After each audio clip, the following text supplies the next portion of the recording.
An assessment of the Te Arai landslide upstream of the water treatment plant in Waingake has revealed a risk to the city's water pipeline. The untreated water from Te Arai Bush Catchment is treated at the plant before travelling along a 30-kilometre pipeline to the city's reticulation network, delivering water to households.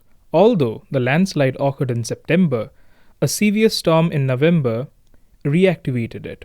Key point about it, of course, is it's right next door to the water supply pipeline for the entire city. So that's a risk to the critical infrastructure for the city. The assessment showed the Waingake River, which was originally 90 meters away from the pipeline before the landslide, was now within 30 meters of the structure. Dr. Cave said the council had routinely used drones to map the scale of the landslide.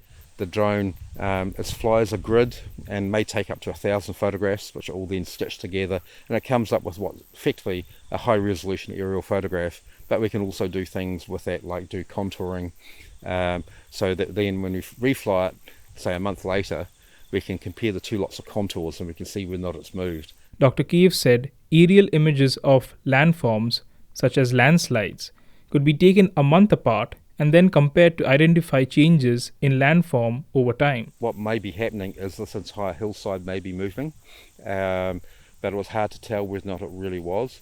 So we've done some work called Structure from Motion survey using Massey University, which is a very detailed survey with drone footage. And that pretty much established that there is actually subtle movement occurring all the way up the slope, and particularly quite close to the top of the hill where there's been quite a bit of movement. Even though the landslide was categorized as mid-sized, its proximity to the pipeline, and especially its movements, were the cause of concern, as there was a possibility of a larger scale potential failure, he said. Such a failure would also hinder access for maintenance for the pipeline as well as for Patemadu Station. If we have a pump failure, for example, that means that the pipeline may not operate properly. We need to then rely on the Waipawa water treatment scheme, which isn't as nice a water. We're hoping that the landslide itself does not reach the pipeline itself, but if it does look like it's going to do that, then we'd have to sort of do some armouring of the abutments for where the pipeline actually crosses the river.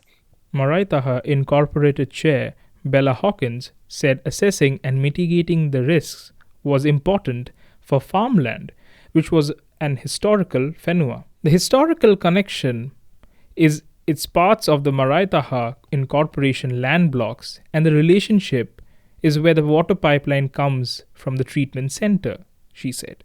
Mrs. Hawkins said the further slips would not only affect farmland production and farmers' access, but also access for council staff to monitor and read the area around the water flow coming into the Waingake River.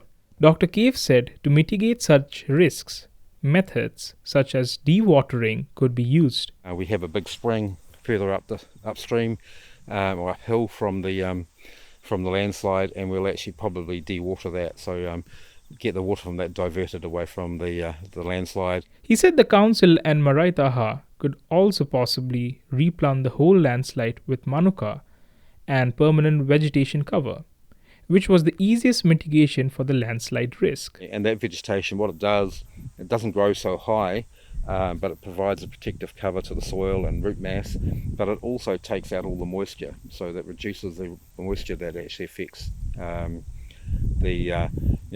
adds moisture to the soil, and that's what causes the instability. So by sucking up all the moisture, that actually reduces the risk of landsliding. Dr. Cave said the assessment highlighted how vulnerable the whole region was to landslides and the need to work around and mitigate those problems.